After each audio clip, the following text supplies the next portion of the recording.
Hey, today we will learn how to draw a landscape. First step, we will divide our sheet from center by making a line in the center. Now you can see 50% above, 50% in the bottom, and we will divide those above and bottom parts also into half. So the center part we will draw in the right hand side a big coconut tree, and you can see I'm making curvy lines for that. Long and curvy lines we will join in the foreground. You can see the bottom line, the partition, we call it foreground. In the center part of our sheet we will start drawing some huts. We are making a village scenery, and we will use different shading techniques, and you're going to also learn different shading techniques through this video by the end of this video, so don't forget to watch it complete. You can see here I'm making same size, almost same size of huts in the center. If I will make some huts house at the background means above the center, that will be smaller in size because they are far away from that point which is coming in the center. We will add some trees also in the center and in the background.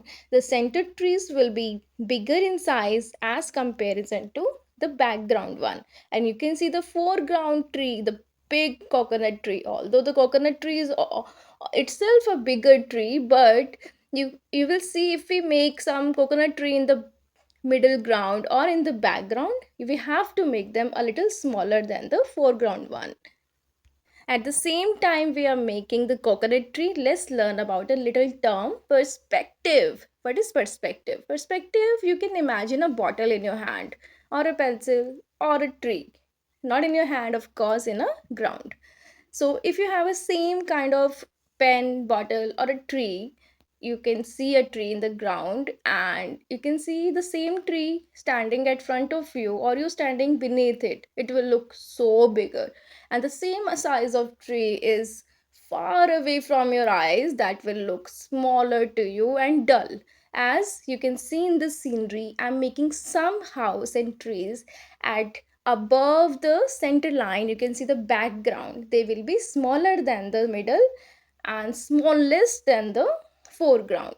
Now let's add a path in the center. We are making a rough path because we are making a village scene, so there will be no roads, it will be a rough path. And now we are using doodling shading technique for making tree. So you can see the sunlight is coming from the right above, and here we are using this doodling technique for making this tree bushes. So let's use this technique and learn about it. In some of the trees we will use this, and in others we will use other different techniques. So let's do it. Here I'm making the bushes with using same doodling technique. Here I'm using some lines or dash, you can say, and here we will shade this tree also. And now in the tree and house we will use dash or hatching technique.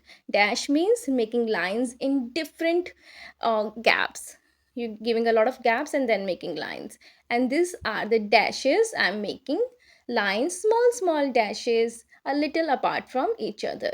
This is also a technique to make trees or other shadings. You can use this shadings, all this shading in making any drawing.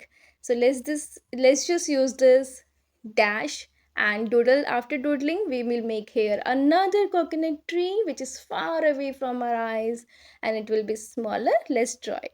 And after drawing all these houses and trees, we will learn different shading techniques like hatching, cross hatching. Cross hatching means cutting the hatching part, and other so many shading techniques. So let's just watch this video and keep reading the coming descriptions.